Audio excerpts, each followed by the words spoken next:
The evening in Eleanor's small apartment was typically a sanctuary of quiet, marked only by the gentle clink of her knitting needles and the low murmur of the television, but the silence was abruptly and violently broken by the insistent, frantic ringing of the telephone, a sound that immediately suggested disaster. Eleanor, 71 but sharp as a tack, reached for the receiver, her fingers already cold with premonition. The voice that answered was tiny and strained, choked with tears and fear.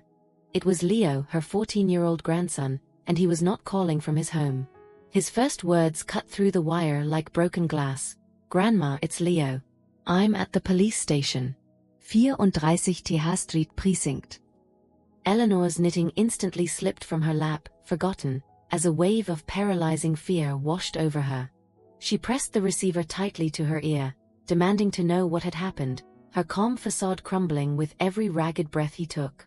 Leo's trembling confession came next. "She hit me, Grandma. Really hard. The stepmom." He explained through ragged sobs that Sarah had accused him of breaking her laptop, and in a rage, had physically assaulted him, throwing him against a wall before he managed to run out of the house.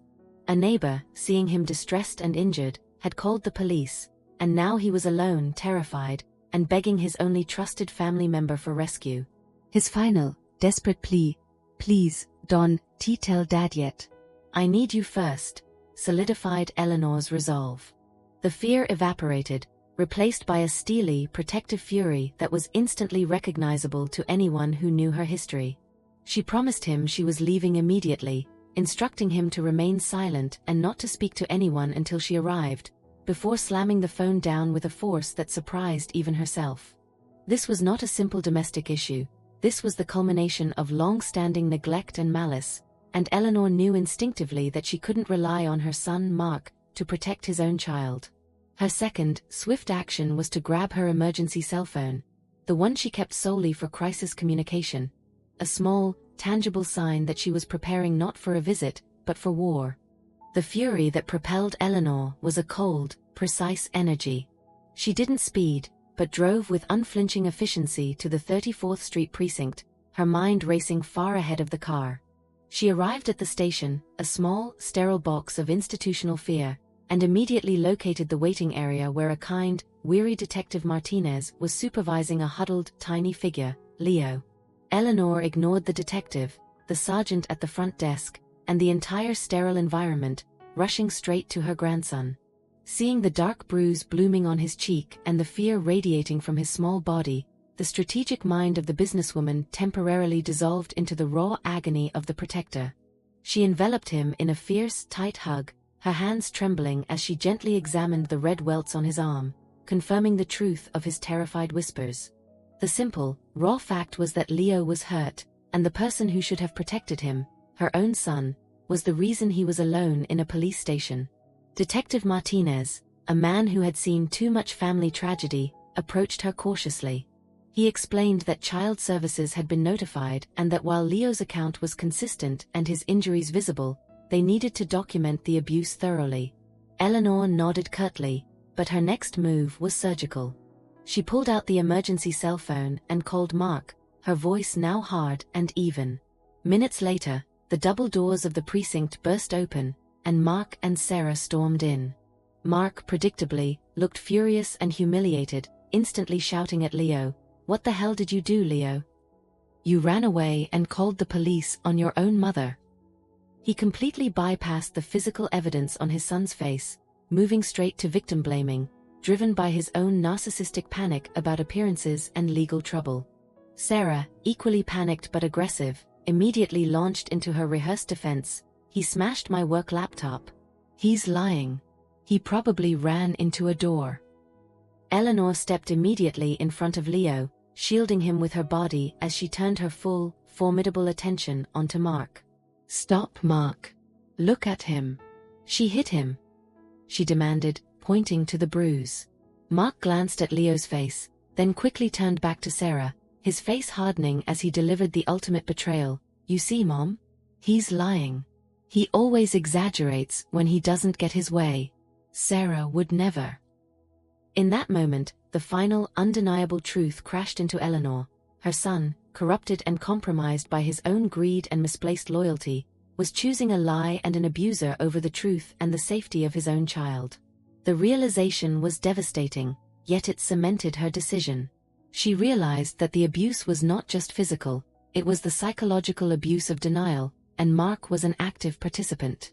The intense realization that her son was willing to sacrifice his own child's safety for his financial comfort hardened Eleanor's resolve.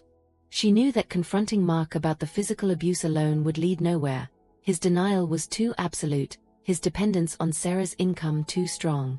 Her mind shifted instantly from the emotional turmoil of a protective grandmother to the cold, strategic calculation of the woman who had already fought one major financial war against her own family. She calmly pulled Detective Martinez aside, leading him into the sterile, cold privacy of the precinct hallway. Eleanor didn't waste time recounting the abuse. She went straight for the leverage. "Detective," she began, her voice low, steady, and utterly decisive, "my son Mark is compromised. He is choosing a proven liar over his injured son because he is financially dependent on his wife and terrified of losing his current lifestyle. He will never admit the truth. But I can give you the leverage you need to secure this boy's safety." Martinez, skeptical but sensing the gravity in her voice, waited. Eleanor delivered the chilling truth. "Mark and Sarah have pending legal issues regarding financial elder abuse. The withdrawal of $1 million from my bank account without my knowledge. I have the evidence of the theft, and I have my attorney filing emergency motions against them right now.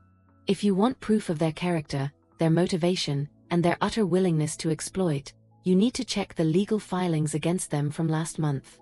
A child abuse case is circumstantial, but a $1 million fraud case gives you all the character, witness, and leverage you need for a restraining order and emergency custody." Martinez's professional skepticism immediately dissolved, replaced by a focused, urgent recognition of the sheer scale of the situation. This was no longer just a domestic spat, it was a complex case involving felony fraud and child endangerment. The financial betrayal, the $1 million fraud, which Eleanor had kept hidden from the police during her initial revenge, now became the very tool she used to save her grandson. Martinez quickly walked away, the detective's mind already connecting the dots between greed, instability, and violence. Within minutes, he returned, his expression grim and final.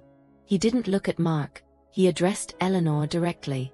"Mrs. Harding, given the evidence of abuse, the immediate flight risk due to their severe financial litigation, and the serious nature of the pending charges, the state has granted you temporary emergency custody of Leo Davies, effective immediately."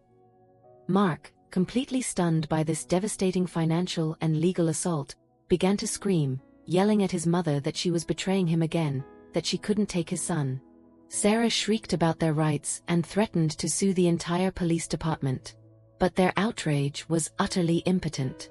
Eleanor simply walked past them both, ignoring their flailing rage as she reached for Leo's hand. "I didn't betray you, Mark," she said, her voice quiet but piercing. "You did. You chose money and a liar over your own son's well-being. I choose Leo." She led her grandson out of the precinct, leaving Mark and Sarah alone in the interrogation room, trapped not by bars, but by the collapse of their own integrity and the sudden, massive legal consequences of their greed. As Eleanor and Leo stepped out into the night, Leo clutched his grandmother's hand, the small comfort of her presence finally overpowering the terror of the previous hours, while Eleanor knew that the financial war she had fought had just won the greatest, most precious victory of all, the safety of her grandson.